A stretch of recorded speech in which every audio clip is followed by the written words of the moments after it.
Di sini rupanya mama. Iya nak, aku di sini. Kenapa rupanya nak?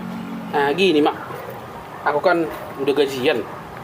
Lumayan lah lemburku bulan ini. Aku mau ngasih sama mama nah, biar ada untuk beli gula mama. Terima kasih lah ya. Tapi taunya istrimu kok kasih nih sama aku? Enggak mak, aku dari pulang kerjaan langsung ke sini. Aku nggak tahu istriku. Adanya di sini udah aku sisakan juga untuk kami juga nanti mak. Udah pegang aja mak. Gak boleh lah gitu nak. Kok kasih aku uang tanpa sepengetahuan istrimu? Kenapa nggak boleh mak?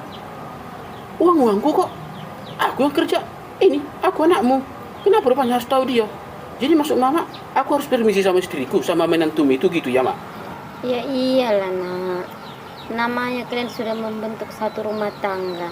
Jadi satu sama lain harus saling tahu. Nggak ada kayak gitu mak. Aku yang kerja. Aku kepala rumah tangga, ya suka-suka aku lah mau kemana aku bikin uang itu. Udah mama pegang aja lah, nggak perlu tahu istriku itu. Gak boleh gitu loh nak. Nah, bawa ini pulang, kasih sama istrimu.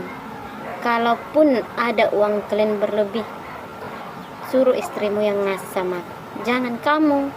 Kenapa rupanya kalau aku yang ngasih mak? Apa salah mak? Seorang anak mengasih uang sama orang tuanya gitu mak? Memang gak salah. Dan gak pantas juga kamu ngasih uang sama aku tanpa sepengetahuan istrimu. Hidup itu harus balance, timbal balik. Jadi kayak mana kalau istrimu yang ngasih uang ke orang tuanya tanpa sepengetahuan kamu? Bagaimana perasaanmu? Nah, bawa ini pulang. Bukan aku menolak ya nak. Bagusnya itu seorang anak ngasih uang ke orang tuanya. Tapi ingat, istrimu harus tahu. Nah, pulang kau kasih sama istrimu.